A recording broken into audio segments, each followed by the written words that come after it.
I don't know. Something else. Also terrible. Rob, what time did the choppers take off? 0600. What time is that? 6 o'clock, buddy. Yeah, okay. I knew that.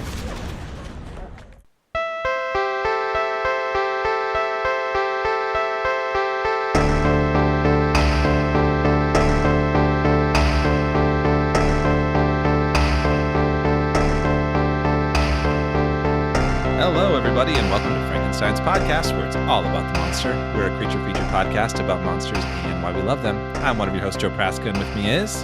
Your other host, Khalid Hussein. What's up, Khalid? What up, Joe? How you doing? I'm great, man. Sunday fun day. We just had Thanksgiving. That was nice. I went to my girlfriend's family's Thanksgiving, and we had like we had a vegan, like plant-based meal, yeah. which was dope. I knew Nikki would appreciate it. Yeah. What about you? How's your Thanksgiving? It was good. I'm fine. It was good, right? It's good. We went to my family. Went to your family, yeah. Yeah. By the way, Nikki's nice. here, everybody who's listening. The ghost host who's on often. Yeah, what up? Yeah, what up? Yeah, no, it was good. It was good. We had a good time. We saw some family, went down to see your side of the family, which was good. Generally positive vibes. Did you like the turkey? Yeah, turkey's good. I like actually, I'll be honest, I was just talking about this earlier. I kind of like, we didn't get a chance to do it this year, but Nikki will make a vegan like lentil loaf sometimes, and I actually like prefer that over turkey usually. It's a real lot good. of work. I'll do it next year. I don't know, it's really good though. But yeah. But yeah, that was solid. But Awesome. you know, Khalid, you always say Sunday fun day, I've realized. Yeah, because we always record on Sunday. I don't know what else to say. It's just like your go-to. It's just like pleasant conversation, like that. Like you pull from a bag, you know. It's like Happy Monday, or You could also say Monday Wednesdays, fun huh? day. Monday fun day. I would never say that. We sometimes record on Mondays. Yeah, that's true. You never say that. I would never say Monday, Monday. That's yeah, a psychopath would say. What makes this even more of a fun day, Khalid, is that we have a guest joining us on top of Nikki. We? Yeah. Other than Nikki, we have joining us is Waleed Mansour, who is a comedian and artist based in Los Angeles. He's been on TV a couple of times, and he played Chip Ahoy on the HeadGum podcast sitcom D&D. Right now, you can check out his YouTube channel, Awesomely Awful, where he and his bud, Sean Coyle, break down bad movies and how badly they love them. Welcome, Waleed. What's up, everybody? Thank you so much for having me. Thanks How for you the doing? intro. Yeah, covered all the stuff. So That's all the things I do. we have I mentioned in the email to you, but we always talk about, like, at the end of the podcast, we have this What the Fandom segment where we talk about things we love and just like stuff we're into at the moment. But we have probably more than once, I think both Nikki and I have said sitcom D&D at some point as our fandom or the thing that we're into. Well, that is very, very kind. That is So- very, very Me sweet. first. No, it was to be fair, like she discovered it and spread the love to us, other friends as well. Yeah, our D&D group. Yeah. How did you come about it initially? Honestly, it just kind of popped up Whoa. on Apple Podcasts. It was like a little like, you might also like. And I was like, maybe I will. And then you I got did. hooked in. Yeah, we hook you. We hooked you and we hook you good. The algorithm blessed you, Waleed. Well, the thing is, all our D&D friends were like, "Oh, you got to check out like Critical Role and stuff," and we're like, "God, Yeah, it's yeah. like 4 hours, you know, like." Mm-hmm. And then you're like, "Well, no, I got something better." There you go. 45 minutes to an hour and beginning, middle, ends. We get you in and out. In That's and how we out, do. exactly. It's great. That's all you need, an hour, you know? 4 That's hours. all you need. 4 hours for D&D is brutal. I love D&D so much, but even when I'm playing and you're in a crunchy little sesh where you're just rolling attack dice, it can be long. It could be long. It can be. Yeah. Do you play outside? I mean, I know the podcast is over now, but do you play still, or like, did you play outside of it, or was that mainly your D&D outlet? I initially came into it by playing with Sean. Me and Sean had a crew. And then during the pandemic, I played with a couple folks pretty regularly because it was really easy to do it over Zoom. And then recently, we've started back up, but not playing D&D. We're playing a game called Vampires in the Masquerade. Oh, yeah. Kind of married with D&D, actually. The DM is like putting both those things together. But it's very fun. I'm a vampire who is like a 3-year-old kid, but he's been around for like 200 years. Awesome. A Awesome. 203-year-old vampire then. Exactly. Nice. I also checked out recently your YouTube show, Awesomely Awful. Oh, thank you. Amazing. New, right? Seems like. Yeah, we just started. I think our first episode came out in July, so we've been out for like 6 months. Yeah, and we put out one episode a month, so not like too often. But yeah, it feels like we have such a fun time with it. I mean, we love bad movies so much. Once again, that's Sean, and that's something that he and I have been doing forever, is just watching bad movies together. I appreciate that you guys did Troll 2. Yeah, we at first I felt like we were avoiding a lot of the big famous bad movies. We were going with ones that like we love. But Sean had never seen that one, so it was fun to show him one that he hadn't seen before. Yeah, it's a trip. It is so good, and it's just so one of the things that I always say makes a bad movie work really, really well is they have to be trying to make a good movie. Like I'm not a big fan of B movies. I want somebody to be trying to make a good movie, and in that they really were trying to make a good movie, and that's what makes it all the more fun. Have you seen Troll 1? I have never seen the first Troll, but I know it's completely unrelated, right? We actually did Troll 1 on this podcast. Oh, that makes sense. Several episodes ago, but it's have you done better Troll than 2 for this podcast? We haven't done Troll 2. I Okay. mean, Khalid wants to. You can have Troll 2 next time you come on. I'll do Troll 2. Yeah, it's great. Troll 1 is better than Troll 2, but it's still like not a good movie. Like the main character's name is Harry Potter, like in the 80s. Really? Yeah, it's very funny. It's Harry, and the dad is Harry Potter and Harry Potter Jr. No way. Yeah, it's very funny. Sonny Bono is in it even. Oh my goodness. Yeah, it's a good one. There's Harry a lot Potter. about it that like, It's especially too like fun. this many years after J.K. Rowling has kind of dismantled her legacy, you kind of want it to be true. Yeah, You want it to be true that she maybe stole it from a really bad 80s she definitely might did. have. She definitely did. If not intentionally, then like subconsciously. Oh my goodness. What? That's unreal. J.K. Rowling? No. Oh my gosh. Yeah, so it's worth a watch. But Yeah. Troll 2 is also worth a watch. Highly recommend to everybody. yeah. So Waleed, I got a few questions for you that we ask all new guests to the podcast. Mm-hmm. Are you ready? Oh, so ready. So ready. So first question is, what is your favorite monster in any corner of pop culture? It could be like movie, book, shows, games, anything. And if it isn't the same, what would you consider to be the scariest? This is a great question. I was thinking about this a lot, and one of the horror movies that I've come to love very recently is The Thing. And I mean, I just love the movie as it is because it's like essentially a murder mystery. It's like a whodunit. So I think that's so cool, and I love that The Thing is able to pass from person to person to person. However, I actually am like, one of the things I do outside of being a comedian is doing character design and drawing. And one of the designs of an alien that surprised me so much, and I was like, I've never seen anything like this, and that's when I really get excited about any sort of like media or content, is like when it surprises me. I've never seen anything like it before, and it's actually Jean Jacket from Nope.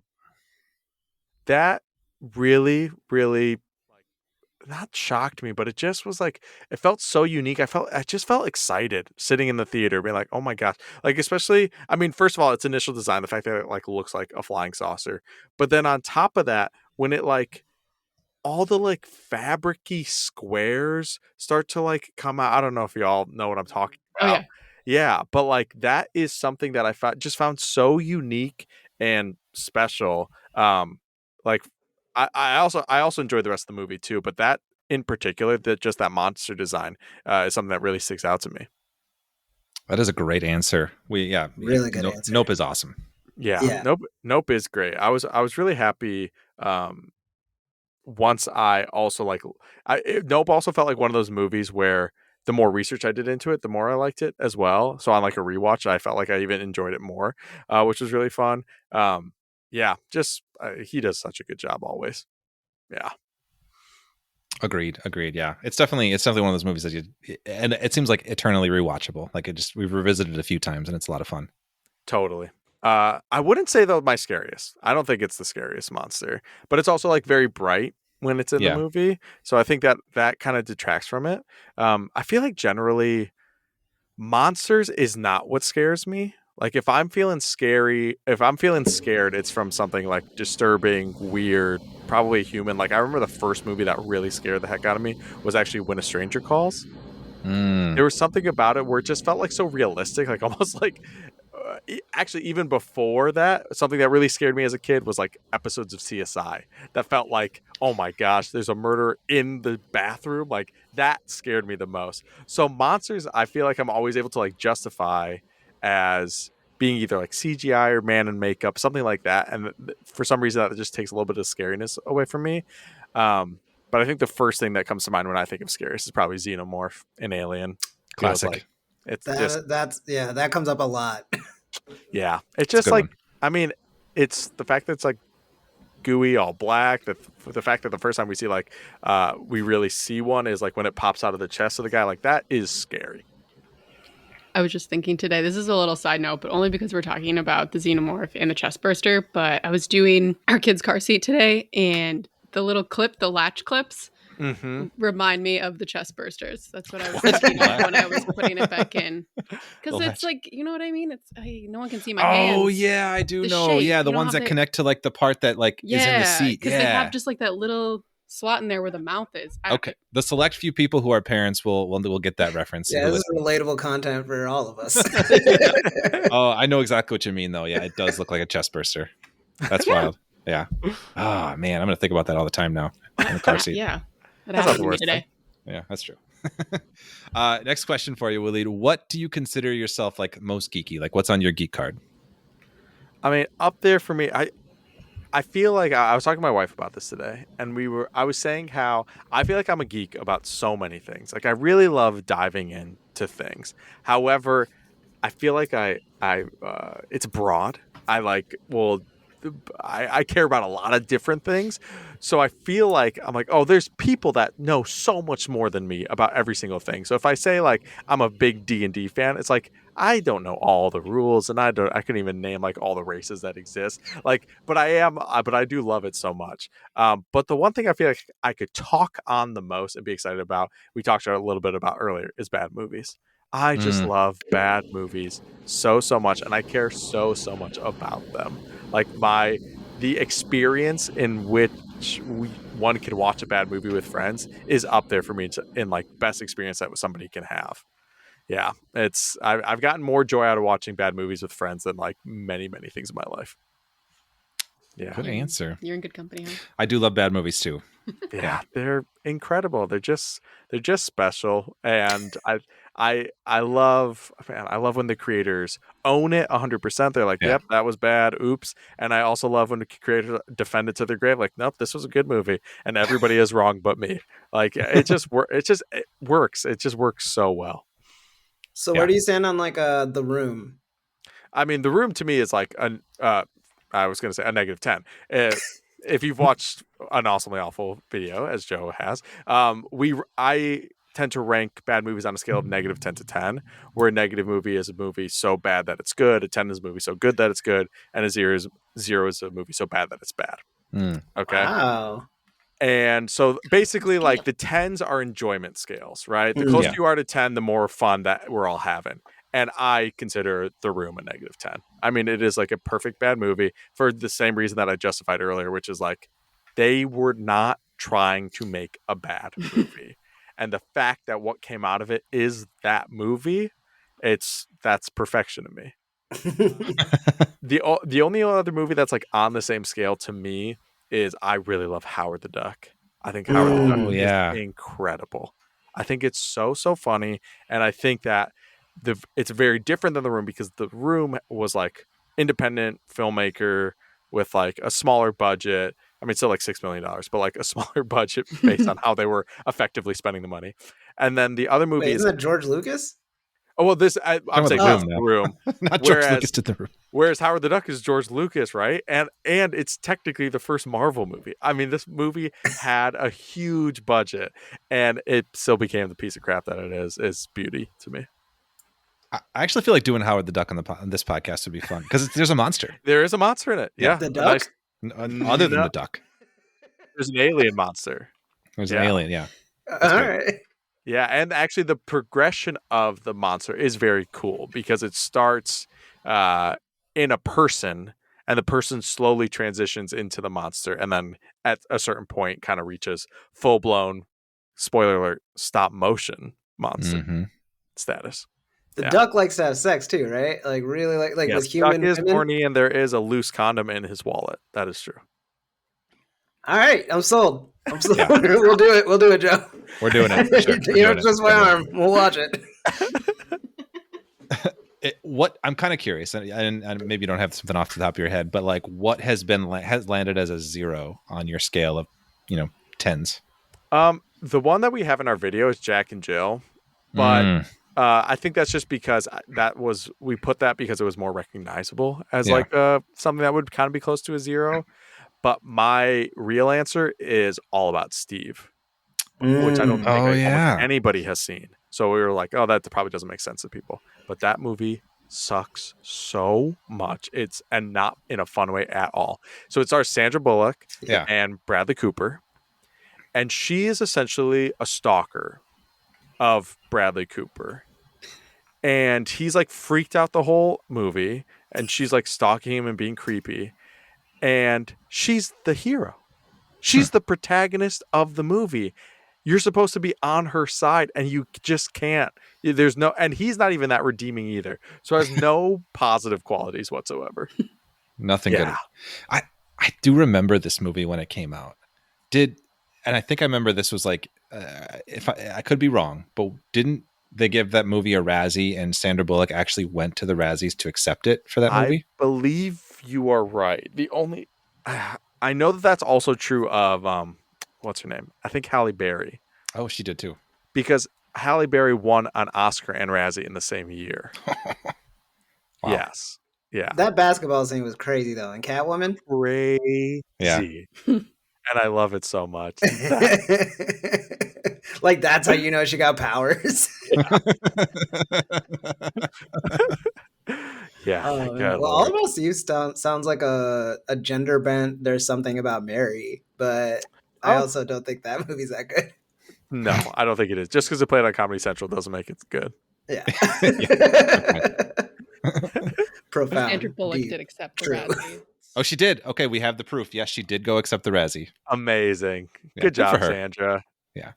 She's a good sport. I'm always so curious when I watch a movie like that because it's like the script sucked. You know what I mean? Like, it's not the post that's it's not like it's not the. There were like amazing producers on board. Like a great example is like Jupiter Ascending. Like I don't blame Mila Kunis and Channing Tatum at all. At all. Like Wachowskis, yeah, I'm getting on board. I'm gonna do that movie. Yeah. This script is a little crazy. That's fine. I'm sure it'll show up. It's the Wachowskis. But like All About Steve, like who convinced them to do that? How they convinced them to do that amazes me.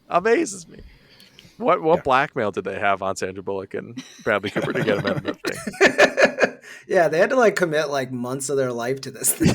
Exactly. Presumably a press tour. Like that's one can only hope that they were like, we can get this all done in a weekend, and they were like, okay, that works. Yeah. It takes 48 hours. I'm in. Good Lord. Man, you could have a whole conversation.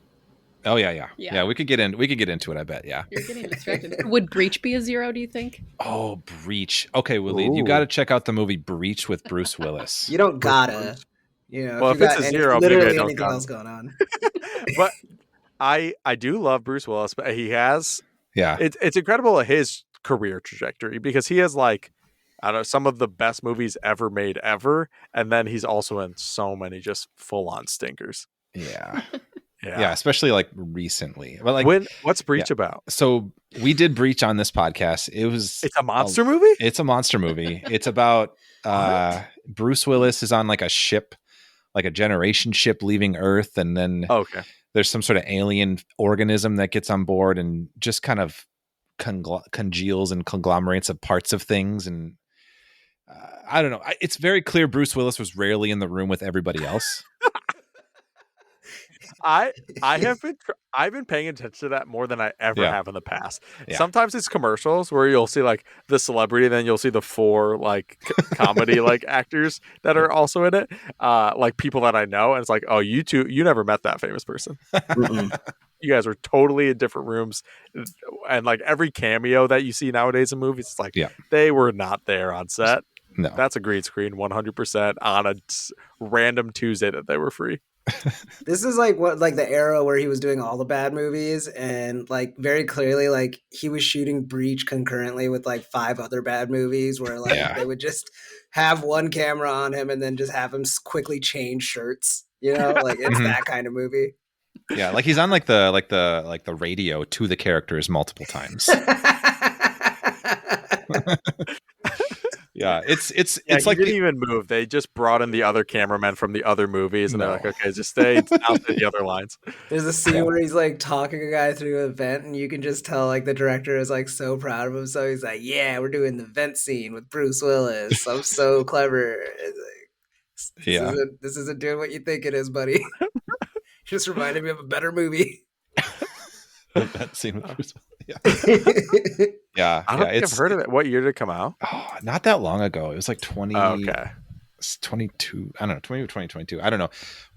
I know that it might be the only, like I've found redeeming qualities about like every bad movie that we've done on the podcast. That might be the only one that we both kind of just like didn't like. Yeah. we try to like have something good to say about everything that comes through, because it's just like movies are not easy to make, you know what I mean? So it's like the best you could do is have like a charitable interpretation of it. That movie got no charity from me. 2020. Oh, 2020. Mm-hmm. Yeah. Breach. Yeah. Why am I seeing a 2007 film called Breach? Is that a different one? There's probably multiple breaches. Yeah, that's probably a go-to title for bargain bin movies. Yeah. Okay, that's the one. That's the one. Yeah, Breach. 2020. Breach. There it is. Good Lord, it looks horrible. Yeah. 19% Rotten Tomatoes. Perfect. Yeah, well, that's kind of generous.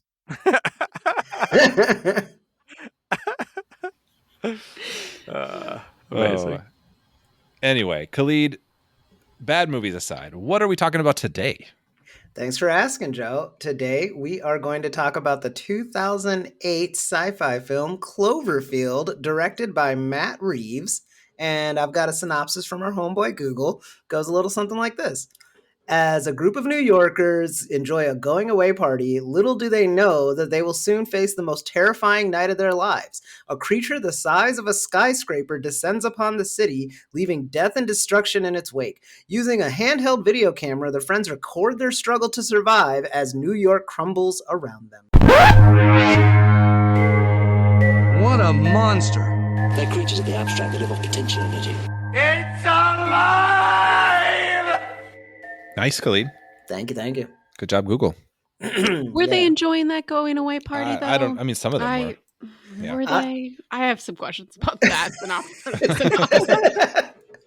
Well, let's just dig into some thoughts. Nikki, why don't you start? I haven't heard from you in a while. What did you think of Cloverfield? You haven't heard from me for a while? I mean, like within relative time of the podcast starting.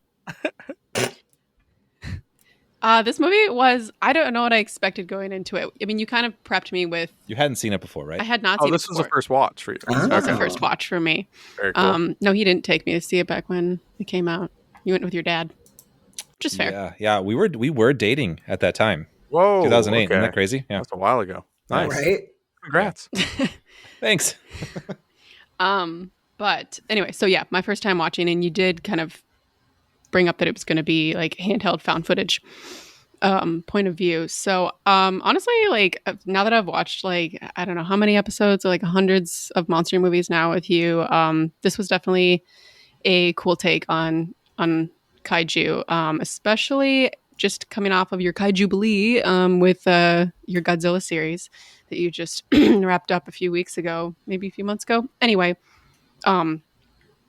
so I mean, I told you, I was like, I don't know, I hope I don't have like nightmares, because like it felt really real from that perspective of the handheld video camera, especially from, you know, around that era in the early 2000s. And so I feel like it was really effective in that way. The monster was effectively scary, and I felt like the fear and the panic and like I mean, and not only is there the kaiju, I know we'll get into this, but there was also those little fucking scurriers Yep. running around. Very Like, smart addition for this movie. yeah, especially given like it'd be kind of easy enough to like hide from a kaiju in some sense.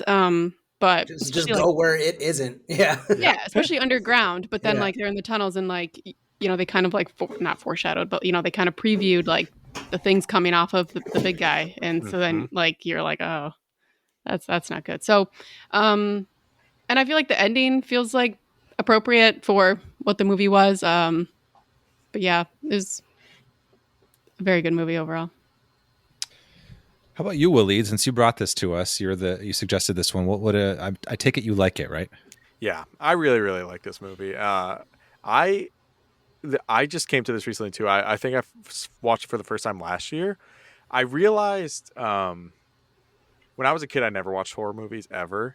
And I thought it was because I didn't like horror movies. And I thought it was because I got really scared at horror movies. And that was just not true at all. It just turns out my mom didn't like them and my sisters didn't like them. So I never watched them. And then like 2 years ago, I was like, oh, wait, I actually love these things. And they're incredible. And Cloverfield was like at the top of my list. One of the reasons too is because I was trying to look for more like found footage stuff. And it is perfect. Like another one that I put in the same vein is like Chronicle. I think Chronicle is like amazing, and it's an amazing found footage movie. But yeah, I think it does such a good job of something that I love, which is getting the people on the floor's perspective of a movie. Whereas I feel like so many movies we're following the hero, the big hero that's going to go and save the day. And it's like sometimes I'm more interested in watching the person who's running around and trying to get like, I'm curious what it would be like to be a person living through this versus just like the superhero who's running around fighting crime. And I think this movie does a perfect job of that. The directing is incredible. I mean, Matt Reeves, I think at this point has like proven that he's an incredible director, but I think this is like really, really smartly done because you're getting all the shots, obviously, from the camera from the ground, which is like really, really smart. But it still gives you all of the helicopter shots because on more than one instance he pans to a television that's showing the news that's giving us that helicopter shot, so it doesn't take away from like the monster movie kaiju aspect that we all want, right? It's like I do want to see the monster being big and destroying the city, and I do want to see what that looks like from up high, and it does such a good job of checking that off. And then on top of like all of that, it's also just a good like drama movie.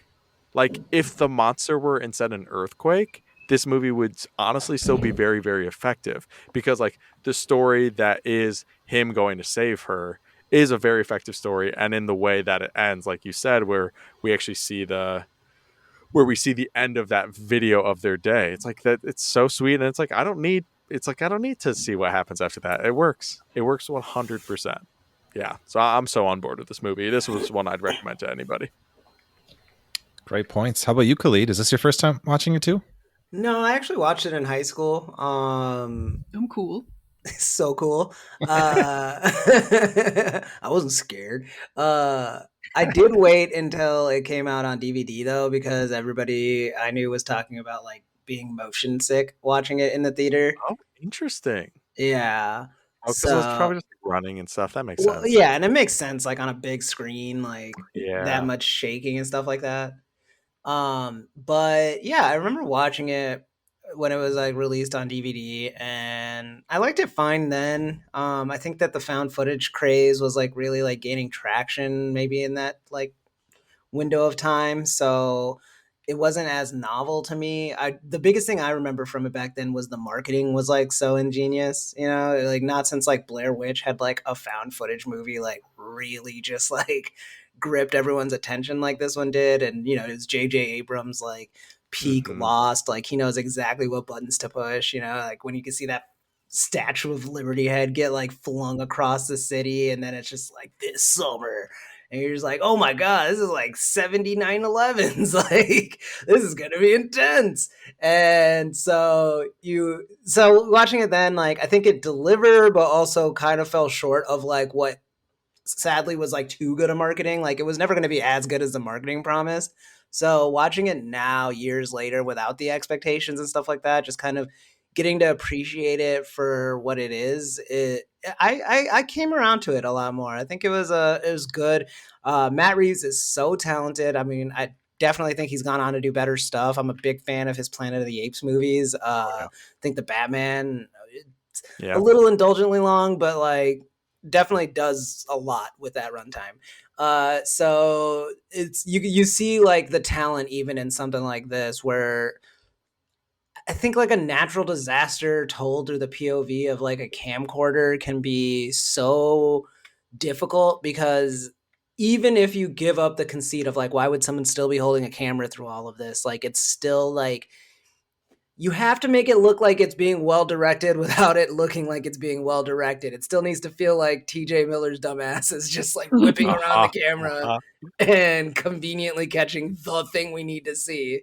And yeah, it works. You know, it's like cinema verite done well. You know, so yeah. I mean, we can get in depth with it, but yeah, overall, like it breezes through. I think that the core conceit of like why would you risk all of this and go against the crowd of people just trying to like peacefully and safely evacuate, like I think that they do a good job of anchoring that in like this relationship that they don't like dwell too much on it, thankfully, but they give you just enough, especially in the party scene, to make it like, okay, I don't know this girl, maybe she's like God's gift to earth, I've only seen a couple of cutaways, but sure, you're going to go save her. All that like really works to give you like a nice like character driven reason aside from just the spectacle, and I was really just entertained by it all. What about you, Joe? What did you think about it? So I was like we said before, I saw this in the theater when it came out, and I hadn't seen it since then. So this is my first watch since 2008, I guess. At the time, I was one of those people who did not feel good in the theater. I had learned from that movie that found footage was rough, so I kind of avoided it for a while. But like coming back to it now, like watching it at home, like that did not seem to be a problem. So that was positive. But that being said, like it's such a clever like way to revisit like a kaiju film. I think like we've talked about this like format, and it's challenging in like a directing way, but like we just with our podcast, we just did a big marathon of Godzilla movies to celebrate the 70th anniversary of Godzilla. So we've done like a ton of like kaiju like deconstructing and like figuring out what makes those movies work.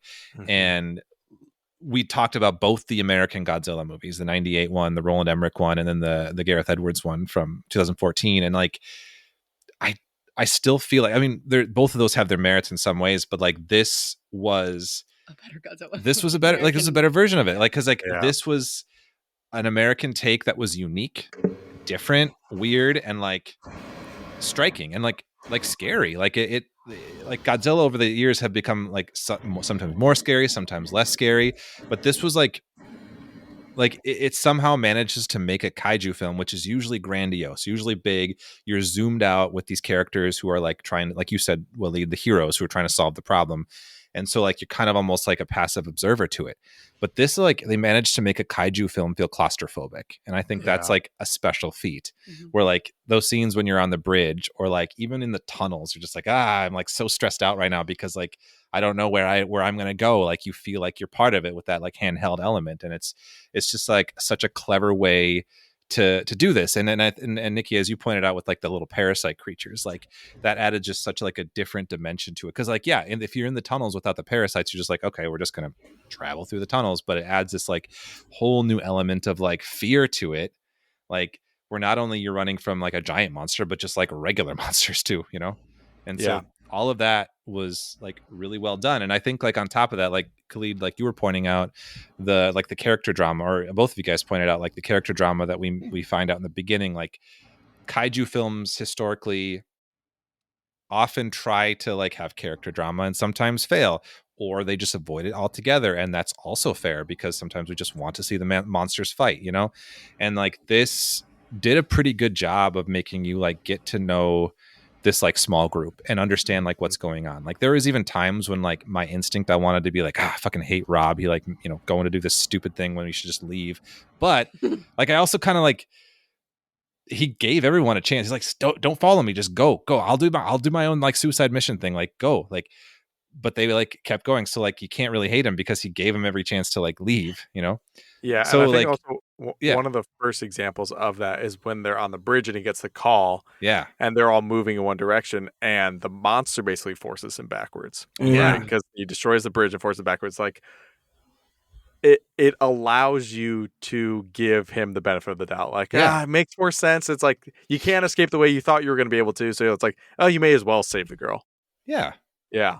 Yeah, the movie, I mean, the script and the writing and the directing, all of it does a really good job of like making it like flow like kind of like a real real people would be going through it. And yeah, and like, yeah, even like someone like the TJ Miller of it all, like having him like in control of the camera, like that voice. Like I think Nikki, you pointed out that they hired a stand-up comedian intentionally, so somebody who could like speak on their feet, right? Was it? Yeah, kind of be spontaneous and improv, basically. Yeah, and like that was like cool because like he had funny lines, he had like intense lines, and that like felt real because it's like not always comedic, not always serious, like how you'd handle that, Well, and like, I'm guessing it wasn't completely scripted either. That's the point. Yeah.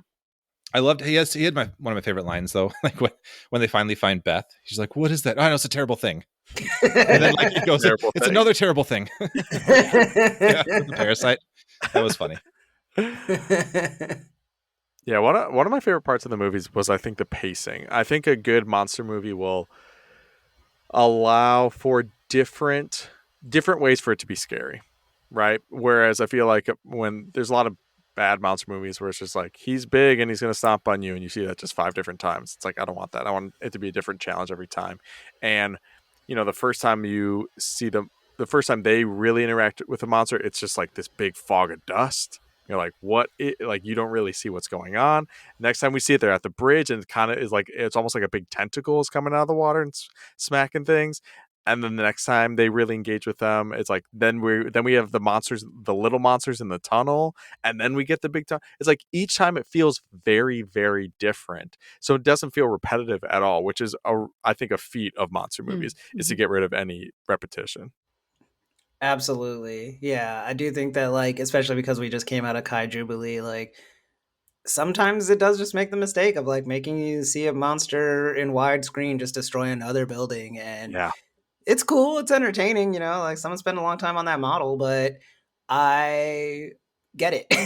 Yeah. And this movie, I mean, again, like, I think it speaks to, like, Matt Reeves is one of the few, like, blockbuster directors of like this time period that I think like doesn't get intimidated by the budget and the spectacle that's expected of him, and still like manages to like focus on like a narrative propulsion for it all in a way that like makes something like a Planet of the Apes reboot good, like, and I really like, I stand hard for those movies. They're actually so good. Like the third one is like a silent film basically, where it's just like a bunch of like monkeys doing sign language to each other, talking about what to do with this like orphan human, and I'm just like, why am I like moved to tears? But that just, again, like, if you're up to the task, like, these movies can be good. Is Khalid just trying to get me to watch those movies still? Or are you trying to secretly They're get so into good. You got to them? watch them. They're so good. The first one is but like the two after, and even the fourth one technically, I guess, that just came out, I liked it. Is it 4 now? Yeah, but it's like not Matt Reeves anymore. It's like they're like doing like a soft sequel reboot thing. I don't know. It's like, yeah. So he Definitely did the shades first of 3. Avatar in it though. Really good. All right. Yeah, I guess we'll watch it. Jeez, apparently we will.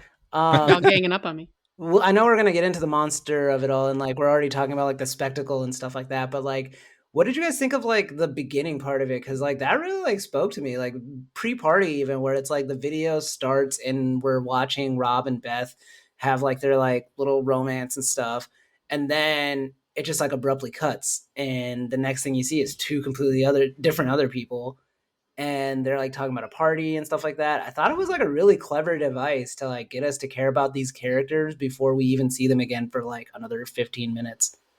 Totally. I think the use of the fact that we're not watching him film it, we're watching the tape that came in the camera, or that is in the camera, because then anytime where he's like pressing a different button or pressing rewind, we get to see Rob and Beth together on that day. I thought it was clever, like from beginning to end, and then obviously that's the way that it ends too. Is like they stop recording, we get to see the finish of it. So it was really cool at the top when they do it, and you're like, oh, who are those people from before? And then as we get introduced to them, it's very, very clever. I think that was it's a great like way to like the bookend of it too. Like I like that. I think that it just like is demonstrates how well the movie and like the script and everything doesn't really spoon feed us.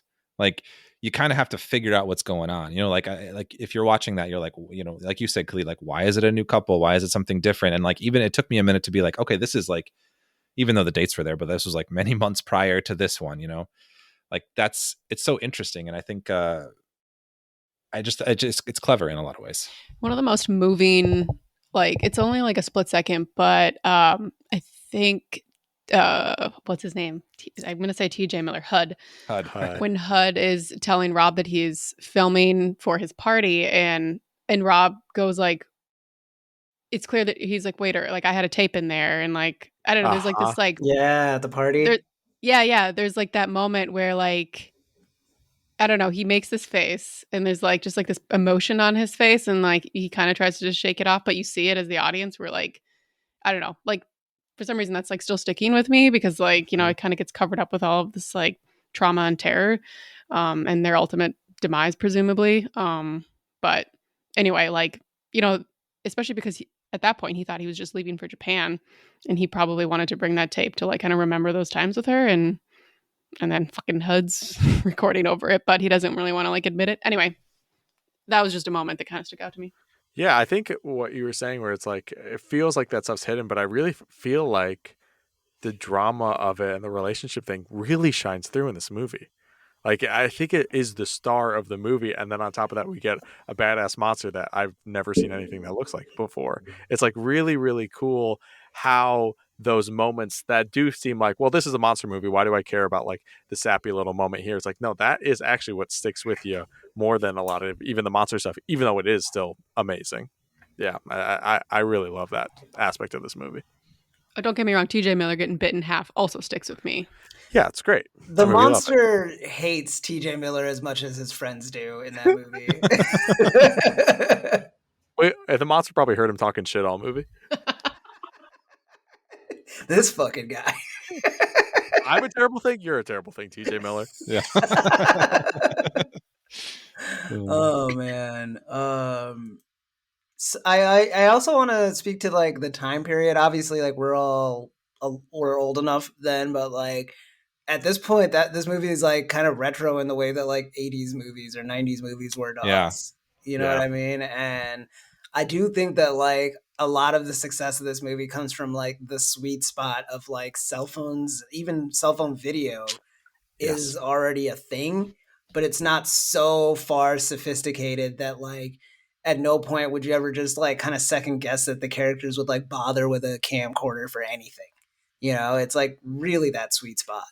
Yeah, I have a feeling that for a long time will movies be set in the 90s and 2000s, just because it is this thing. It's like, okay, I can have a cell phone if I want to, so that it can be accessible in case my character needs to. But at the same time, if it's set in 2001, maybe my character doesn't have to have a cell phone, and that would also still make sense. And it can be as easy or not easy as I want for them to be able to call for help, be able to like fix any communication via a cell phone. So it feels like a good time to set a movie in. And I just predict that we will see a lot of movies set then in the next like 20, 30 years.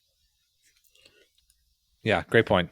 Yeah. Now we're pointing that too, like when we're watching it, like even when he comes in for a surprise party, like a couple people hold up like some phone cameras, but like, yeah, it's like, yeah, these are definitely not iPhones, you know.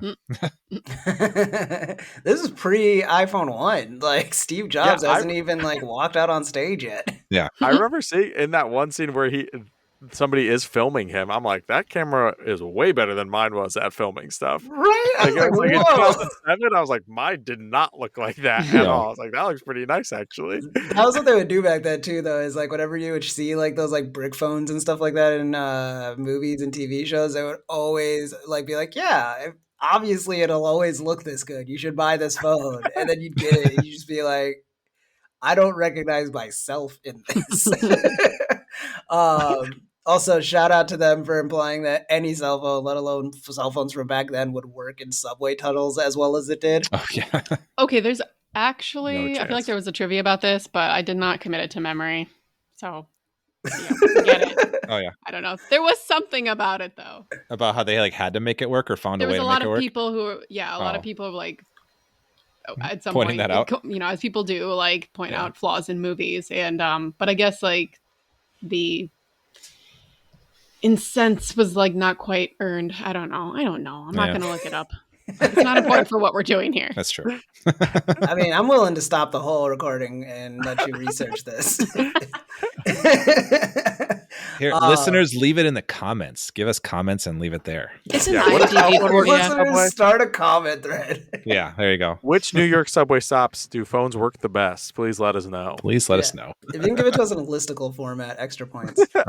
Whatever. My phone's not working at my work, so And you have an iPhone. Yeah, that's the thing. Like, I'm in California. Like, whenever I'm on sets and stuff like that, like out in, like the valley and shit, like nothing. You know, Never works. You need Wi-Fi. Yeah, but I guess like I should just go back to the Nokias or something. That's the takeaway.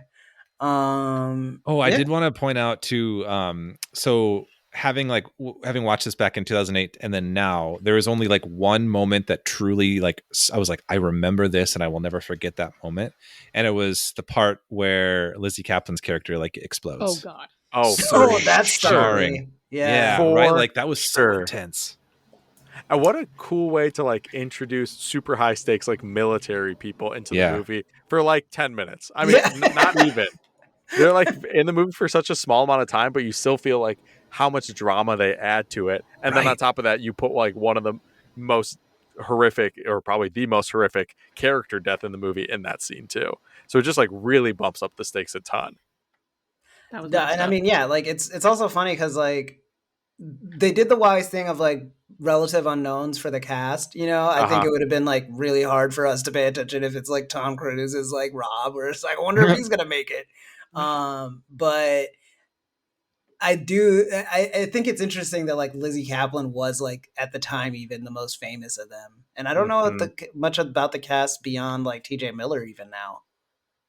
I didn't So, recognize I don't know, I think anybody outside of Lizzie Kaplan and TJ Miller. Yeah, Yeah. same. But I think it helps because like what the movie was doing was like such like unceremonious and like unexpected deaths, but like not necessarily in like a jump scare kind of way. You know, every time it happens, you're kind of primed for it. But like yeah, like even on the bridge, you're just like, oh shit, he's definitely dead. Like not like Yes. maybe dead. Mhm. But black girl survived. You know what I'm saying? As far as we know, Oh yeah. I'm willing to bet the whole planet got ravaged, but. I forget. When's the last time we see her in the movie? In the helicopter that flies away, and I was like sitting there the the one whole that- time waiting for them to like whip back up and show that like the monster eat the helicopter or something, and it never happens. And I'm like, whew. So her helicopter escapes. Yeah. That's the presumption. Yes, that's good. She went on to live a really nice life. She got Rob's job as a vice president. She moved to In Japan, yeah, she went to Japan instead. And then gets killed by Godzilla. Japan's safe from kaiju in this world, I guess. Exactly.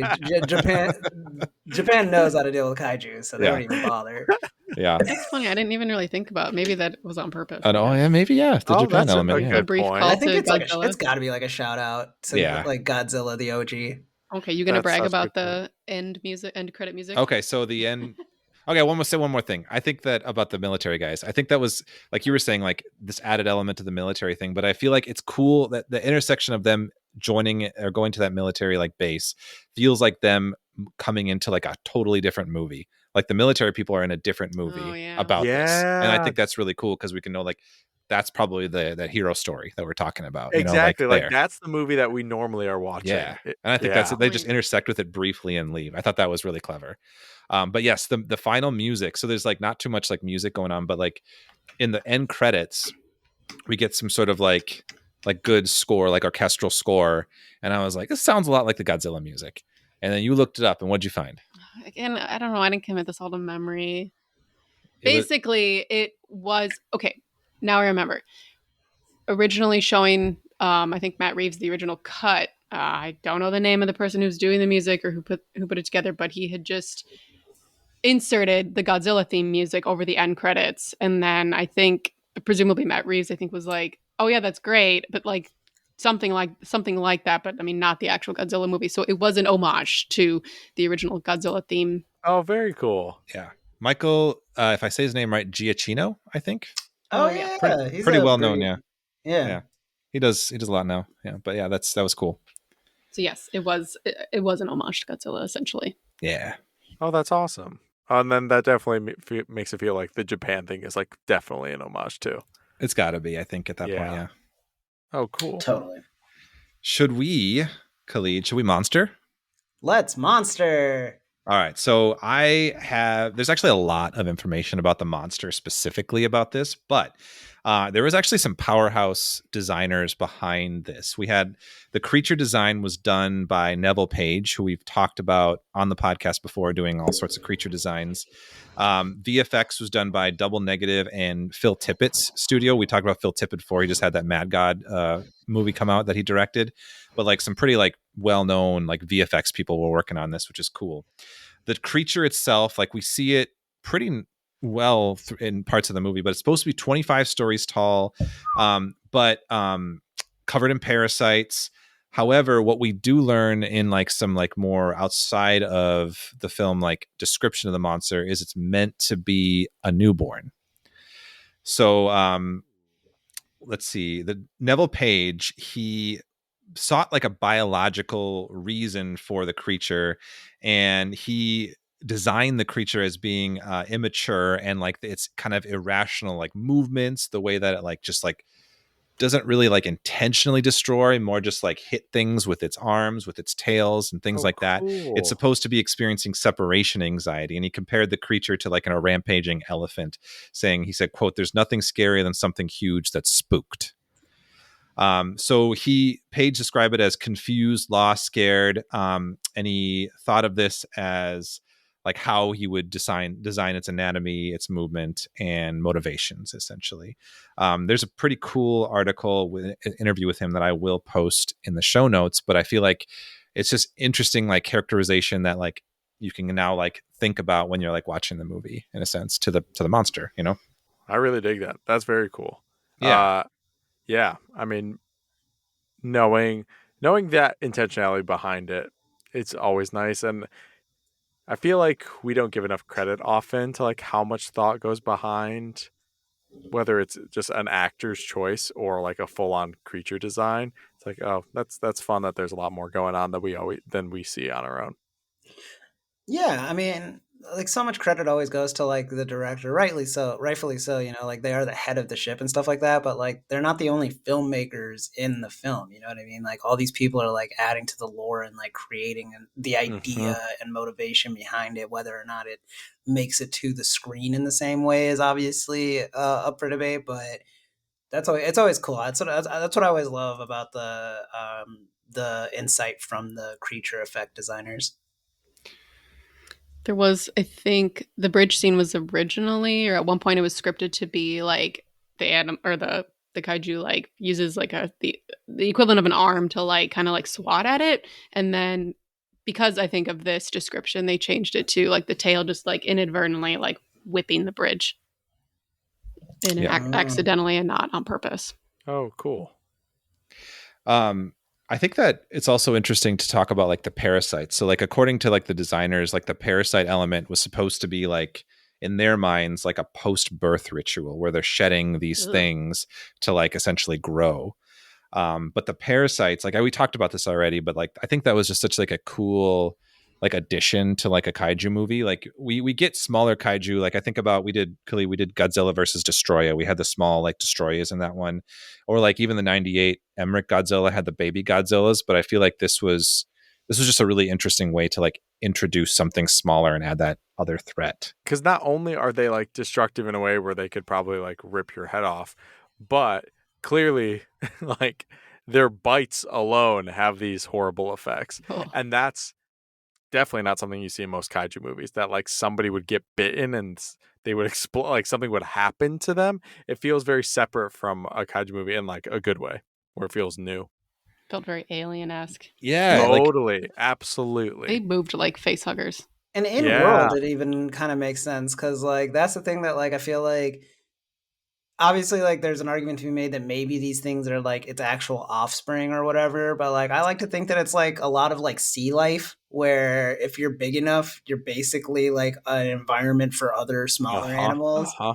You know what I mean? So like, there's like a genetic like rationale for it of like, yeah, maybe these things are like barnacles or something. They just like clung onto it and like it was like feeding frenzy time, and they're just their own little Yeah. Lovecraftian horror. Yeah, in a sense. For real. Yeah. And to that kind of to that point, like the other like intent behind this creature was like they wanted it to like, I mean, of course they paid homage to like the Godzilla films and all that, but like separating themselves from Godzilla, they wanted this to feel like less like a kaiju, less like a personality and more like a event, an entity in an event is sort of what they're saying. So it's like to kind of what Waleed, you said earlier, like this could have been a earthquake and worked just fine. So like I think that all those things kind of come across in really interesting ways. Yeah. Allowing there to be like multiple ramifications. Yeah. Is useful. So in terms of like the origin of like where the creature comes from, we don't get that, but like according to like the viral marketing campaign, there was like some elements where they talked about like, oh, some sort of like oil spill somewhere around the world that awakened something ancient. However, Matt Reeves has later said that that's not the case. He says that he in his mind it's extraterrestrial, and he even says like if you look at some clips, there's like pieces of like meteorites coming through that you can see. But there's also, and I was going to ask you guys if you have an experience with this. There's the two like kind of sequels, like 10 Cloverfield Lane and the Cloverfield Paradox, which I think just about to ask about that. I was wondering if those gave any more context for the monster stuff. So I've never seen the Cloverfield Paradox, but what the implication is there, and I think Matt Reeves is not involved in those, so I don't know if he has as much say in that, but like the Abrams production and all that, it sounds like the Paradox one talks about like a space station crew who's experimenting with like particle accelerators and like basically rips some sort of dimensional hole that like sends interdimensional monsters in time in different places in our history. I know that was the only of the series that was not well received, so I don't know how many people love that explanation. Was that I think the that's second movie? That's the third one. It was the Netflix one, I think. The second one rules. That's the one with John Goodman, right? Yeah. John Goodman, Dan Trachtenberg, who directed Prey, directed that one, and it's like I would say the first 2/3 of it rule, and then the third act kind of really goes for broke and doesn't hit as well, but like it doesn't ruin the movie that came before it. But like the whole idea in that, whereas Cloverfield is this movie about like you're in the city and you're watching it collapse around you, that one is all about like a girl was in an accident and she wakes up chained in a basement and she's like recovering or whatever, and the only two people there are like these dudes, and one of the dudes never like is like, don't ever disobey that dude, and then the main dude, John Goodman, is like, you have to trust me, there is something bad out there, I have your best interests at heart, but also I'm a doomsday prepper and I don't trust people to just be freely walking around in my house. Oh my goodness, it's fascinating. Okay, so we're assuming that the thing outside is still the monster from this movie? They never deliberately connect it, and that's the thing I don't like about it, is like Abrams, what he basically does is like there's no deliberate like I'm writing a Cloverfield sequel. It's I find like scripts with like monsters or kaiju type monsters in it, or like something sci-fi that I think is cool, and then I retroactively make it a Cloverfield movie. And that to me kind of speaks to like I wouldn't even say 10 Cloverfield Lane and Cloverfield feel that connected.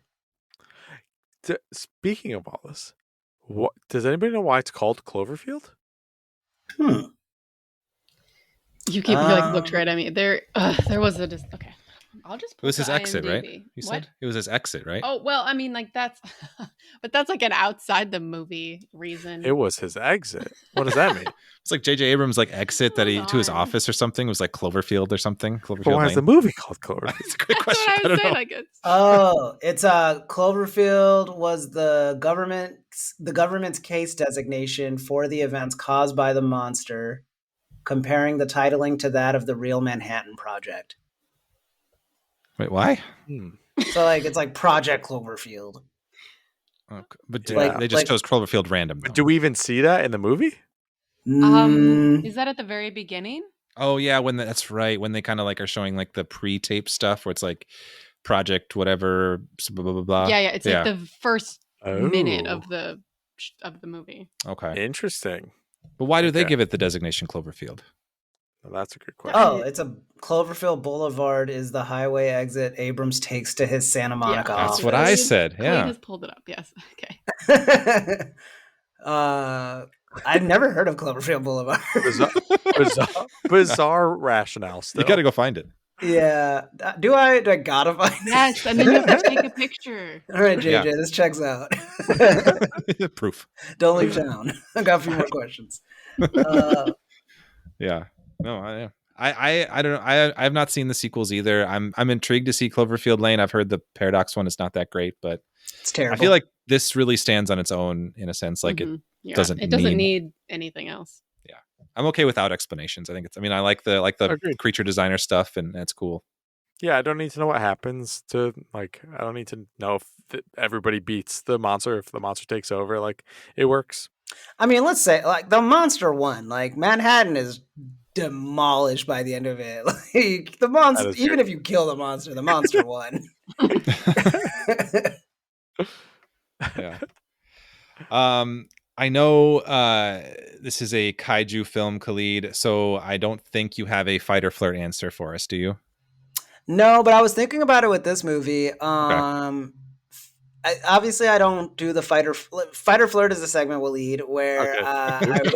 it's exactly what it sounds like. Basically, like, would I fight with the monster if I was in the story, or would I flirt with it to like maybe like seduce it and just be like spared? So It's gotten typically, progressively more horny over the last few episodes, I feel like, Khalid. I but- would argue it's always been that horny, and you're finally opening up your heart to it. Fair enough.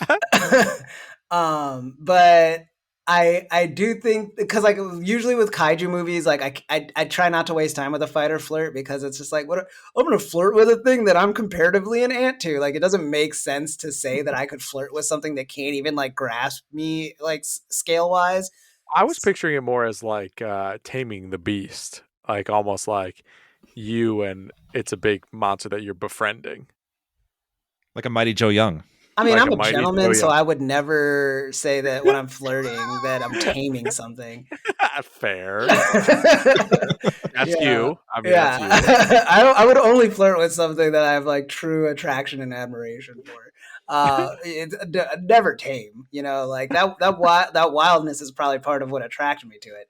But that being said, I still think that I could not flirt with this creature. Like we see all these people running around, like with the exception of T.J. Miller, I don't think this monster cares about any humans. I think also hearing that this is a baby, maybe don't flirt. Yeah. Let's maybe. Yep. You'd be surprised how often that comes up when we have to like stop and consider like the age of the monster.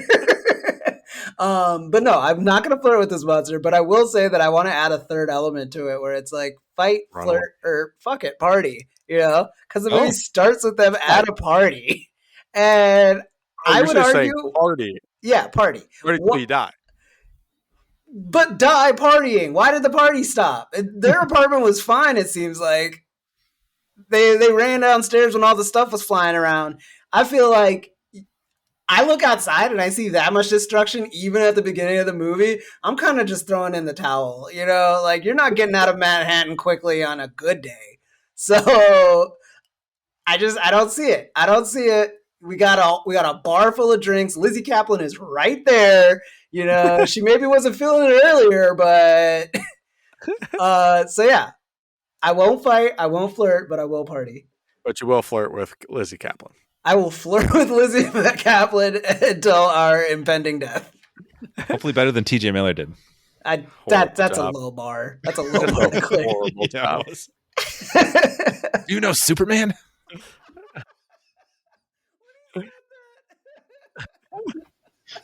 That's a great line to put in though, because like I feel like it was like right after like the what was it, that Joseph Gordon-Levitt movie, 500 Days of Summer, you know, like just like Oh, that yeah. like real like soft boy, like, oh, no one could ever like my niche super popular pop culture references. But yes, party. All right. I like that party. What about you, Joe? Would you fight, flirt, or party? I mean, this is your thing, Khalid. I don't know. Fair. Probably party. Yeah. I'll just go with you. I mean, like, what am I going to do that you can't do also? I mean, I'd like to think you have some agency here. No, I mean, I'm probably at the party with you. I mean, honestly, I would probably be in bed already. Me and you just would be killing it on karaoke. Like everybody would like run up to the roof. We'd be like, karaoke's free. And then they'd all run out and we'd like just peek out the window and be like, I don't think we're going to get out of this one, man. Yeah, just keep going. You want to finish this Seal song quick? Why Seal? I don't know. I feel like we'd go for it. We're about to die. We can try a Seal song. Fair point. Yeah. Well, anyway, now that that's said, moving on. any final Cloverfield thoughts? Any of you? I don't know what I'm saying. Any final Cloverfield thoughts? Anybody? I think the reason that the monster rips the Statue of Liberty's head off is because it genuinely thinks that that's the only other giant that can challenge its supremacy. Oh, wow. That's a great thought, actually. Wow. I dig that. Yeah. So he doesn't ask questions, nothing. It's like, it's the closest thing that's got a shot at me, runs to it, rips its head off, throws it. I feel like my main thought is I could use more found footage movies, if I'm being honest. I could use more. There's enough regular movies. Give me some more found footage. I think you could definitely do more with it too. Like I was honestly like, this is my first time revisiting found footage really since first time seeing Cloverfield and then feel good. Like for years I was like, I don't feel good with those movies, but I watched it and I was fine. And so maybe I just can't do it in the theaters, but yeah, like see, like absolutely Waleed, like what they could do with this, like do other genres too. Like, yeah, absolutely. Have you guys seen the Creep movies? Oh, the Creep movies? No, I have not. It's like it's more comedy than anything else. It's Duplass. Not Jay Duplass, the other one, Mark Duplass. He basically plays like a serial killer that keeps like putting out like Craigslist ads for videographers to come and like it's actually like yeah, and it's all found footage type thing, and like the conceit of it is done pretty well and charming. Oh, charming. Cool. It's funny. It's not like a guy just like sitting in front of a camera like breathing heavy with a knife. It's not that. He's pretty charming. Mark Duplass is charming. Mark Duplass is funny. Yeah. You're not convinced. I don't know. I mean, I'm with Waleed. Like when I was like the first episode on this show, I was like, humans, man, can't. Like when it's like humans are creepy. Too real. I can't.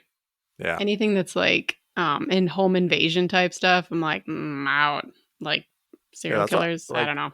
Mm-mm. I love like monster movies, but they're just not as scary as like Ari Aster, Hereditary, Midsommar. Like that stuff is scarier to me.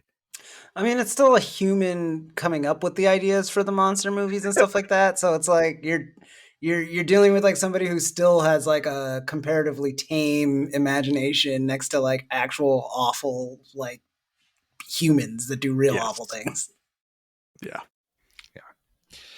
Well, let's move on to our final segment of the show, our What the Fandom segment, would we share one or two things that we are currently into at the moment that may or may not have anything to do with monsters or the movie that we just discussed.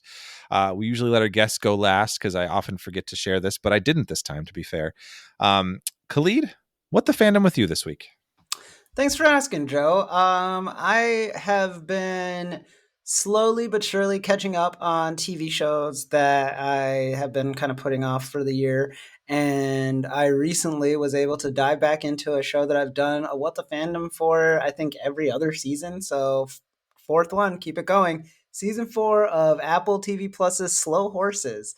It is a spy show based on a series of books. The main character, Jackson Lamb, is played by Gary who is Oldman. Commissioner Gordon again? Gary Oldman.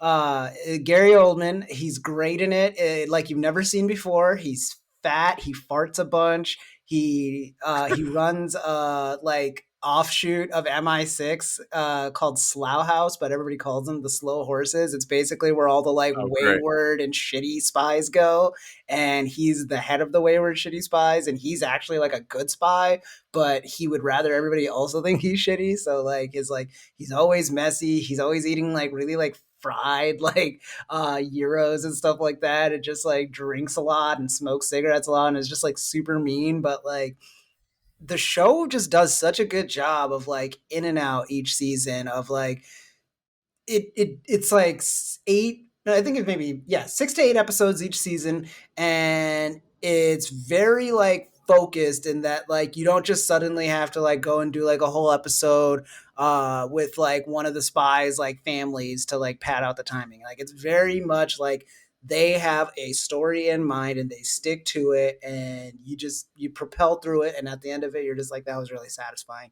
And season 4 is no different. I think that they've done a good job of keeping the stakes high because this is still a spy show, so like people have to die, and so they do a great job of crafting characters that you really like, and also like genuinely fearing for their lives, because spoiler alert, spies die sometimes. And I don't know, I think it's a real tight wire act, especially for me, to like have me like watch what like could just be like military or government propaganda and still be entertained. I think that it speaks to like a really well written, well crafted project. So Slow Horses, season 4 just dropped this like a few months ago. Highly recommend it to anybody who's looking for a new just popcorn show to check out. It's great for everyone.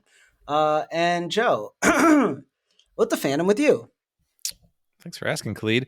Man, this was kind of a tough one for me. I feel like I've like recommended all my things that I've been like watching and reading lately in the past couple podcasts. However, Nikki and I got to go on a date night last night.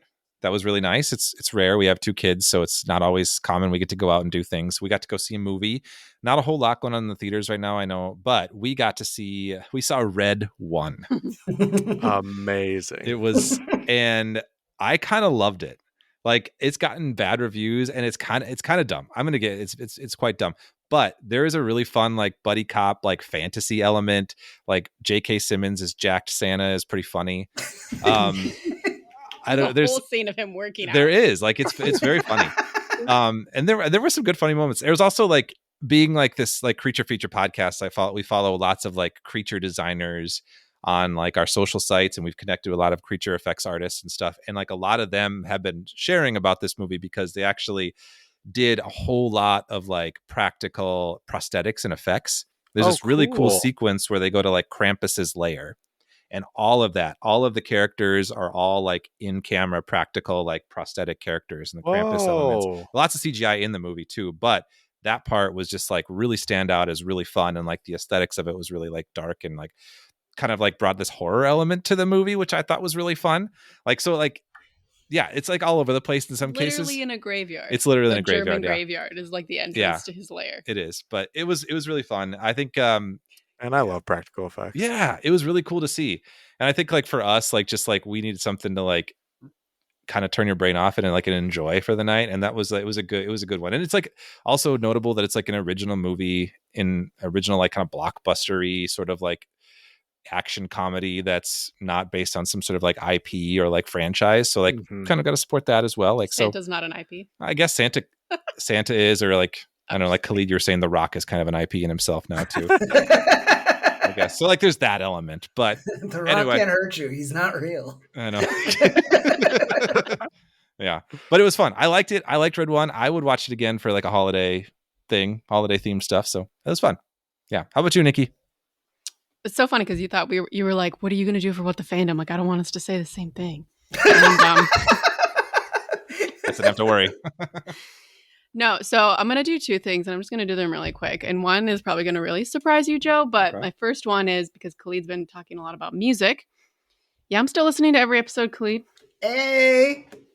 I'm going to plug Olivia Dean's 2023 album, Messy. I don't know if anybody here has heard of her, but she is a London-based artist, and I think this is her first full studio album. She's had a few EPs, but it's just like a really cool, chill vibe, and I like to put it on whether I'm just like hanging out at home, like maybe if I'm reading, or like I've been putting it on at work, and it's been a nice like. I really like the songs, and I just keep listening to the album on repeat, and it's She's just she's on my yearly playlist right now. yeah. Oh. Yeah. Waleed The knows what's up. The hardest part is the I song. like the whole album. I really like. I I don't haven't know a listened to lot the whole of them. album. Okay, I'll listen to the whole thing. Nice. I think I first listened to UFO, which is the first track. But yeah. Anyway, the whole album is good. You should listen to the whole one. Anyway, Will do. my second one, real quick, is Dogman, specifically the musical, which is Khalid's laughing, but I don't know. It came into our life kind of through our oldest child and sort of out of the blue. She's 6. And For she's context. been Is this yes. like the Dave Pilkey? Yep. Yes. Oh. So she started reading the books, and then Cool. there's a movie coming out. Yeah. But there was a musical, or there is a musical. I think it was first toured in 2019. But like anyway, there's like another cast going around right now, and I actually took her on an impromptu trip to Chicago a couple weekends ago to go see it because it's not coming up to the Twin Cities. So I don't know. It's just like I actually like enjoy the soundtrack a little bit, like more than I thought I would. I don't mind playing it 5,000 times in the car for the kids. It's like Dogman doesn't speak if anyone has ever like actually like read the books. So it's really more about the journey and the arc of the villain, Petey, and how he tries to clone himself to outdo Dogman. And it ends up he clones like as you would, it starts out as a baby cat, and the baby cat's not evil and basically turns his papa good. So it's kind of got cool messaging like in and amongst like a bunch of like kid-based jokes, but I'm not above that. So It's very sweet. Yeah, it's It is very. sweet. It's definitely got like a lot of toilet humor that our kids love, but Dave it can Pilkey be does. it can be sweet. Yeah, Yeah, Pilkey loves his toilet humor. he absolutely does. It's catchy though. But like for anyone who hasn't heard of Dogman, like it's RoboCop for kids. Like it's a cop who like with his dog like gets basically blown up, Exploded, yeah. and then they just put the dog's head on the man's body, and that's the hero. It's amazing Yeah, concept. it's great. Anyway, so I'm plugging that. Yeah. How about you, Waleed? What the fandom with you? My big new thing lately has been WWE wrestling. Oh. It was something I did not watch at all as a kid, which is actually when it was like the most popular it ever was. It was like during the Attitude Era. But I recently got into it. It's something that I've been interested in getting into on multiple different occasions.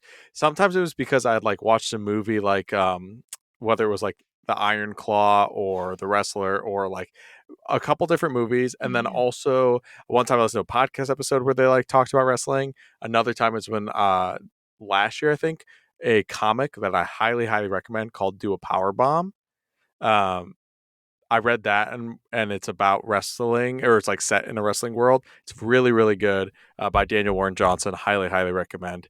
It's only 6 issues and it's just like a mini series. So highly recommend. But after all those, I was like, oh, I should get into this. And I never did. And then maybe a month ago, I watched the Mr. McMahon documentary on Netflix, which I also highly recommend. And that really got me to go like, you know what? I'm going to give this thing a shot. So I have a friend who's also into it, and I talked to him about it a little bit. I was like, hey, dude, how do I start watching this, basically? And I have just been enjoying it so, so much. There is a lot to it. Like just WWE alone has 3 episodes every week, and they're all like 2 to 3 hours. Jeez. So I'm definitely not sitting there and watching that. I usually watch like the highlights on YouTube the next day, which are 10 minutes. But it's very fun to just like hear about all these characters, hear about all these storylines, and then for like the big pay per view events, which are no longer really pay per view, all you have to do is like have Peacock, which is also really nice. Like getting friends together to like watch those things together has been like a really fun thing that I've been doing lately as well. It's silly and it's goofy, but it's also like incredibly impressive, some of the athletic feats that they are able to achieve. I've been recently getting more interested in like watching stuntman stuff, and that's essentially all they are. It's like watching stuntman do a soap opera, and they're incredible at it, and it's what they do really, really well. Yeah. So if you haven't watched WWE, now's the time. Talk to me about the bloodline. Cool. Good, Um, Rex. the younger stepbrother was into WWE growing up. Oh, so you got a taste of it then? I did get a taste of it growing up. Yeah, Did you love it then? I didn't love it then. Okay. I mean, I was like, It was pretty 12. gnarly back then. Attitude It Era, was, that's like The Rock and stuff like that. yeah, The Rock's just, Stone Cold Steve Austin. Austin. It Yeah, just was like both, way more. Oh, yeah. It was way more graphic in terms of like it just was like straight up like bloodier. Oh. But then also Mhm. simultaneously it was like really misogynistic, frankly, at the time. Whereas within the past like decade, the women's division has kind of just become its own big thing. I think they main evented WrestleMania like a couple years ago, or so like they were the main event was a women's fight. And like I just watched Survivor Series yesterday, and it was like, to me, it felt like the women's and the men's fight were on equal footing. So that's been very, very fun to see that. And so, like, once again, I wasn't a fan of it 20 years ago because my mom wouldn't let me watch it. But it's fun now coming into it. Vince McMahon, who's not a good person, is no longer with the company, so that's nice. And then seeing like the women and men both be as like big as they can be is really nice. It's progress. That's cool. Yeah. Progress, definitely progress. The biggest thing I remember from back then, like as far as being a wrestling fan, was like whenever they would have like the celebrity tie-ins when a movie was coming out. And I remember to this day, I know what date I broke my arm because it was all week. I couldn't wait because Samuel L. Jackson was promoting Shaft and he was going to come on to WWE in character as Shaft. Amazing. I fucking missed it. Oh man. I tried watching it, but I was like so doped up on drugs in the hospital bed, I just like passed out. I want to go back and watch that now. You should definitely watch it. Let me know how it is. I still have it on principle. Awesome. Yeah. Well, thank you so much, Waleed, for coming on the podcast. Oh This my was super God, fun. of course. Thank you so much for having me. And you are absolutely welcome to come on any other bad monster movie that you want to join us for. We'll have you. Yeah. Hell yeah. We'll do it. Troll 2. We got the whole business. We gotta. Do you have anything else that you want to plug coming up that you want to like share, or places people could find you? I am going to be on some Dropout stuff coming up. So if you haven't checked out Dropout at all, please go ahead and check it out.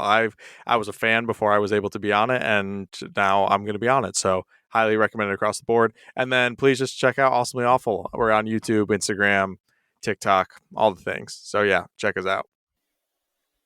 Awesome. And we will absolutely link all that stuff in our notes too. If anyone's interested in checking those out, do so. Great. And also go back and listen to more Sitcom D&D. Oh yeah, please do. I mean, it's one of the things I'm most proud of in terms of like things I've created. So yeah, please do. Nice. I was very upset when you guys. I know, like probably everyone, but like I understood. I felt like when same here. Ben left, I was like, fuck, this is ending, isn't it?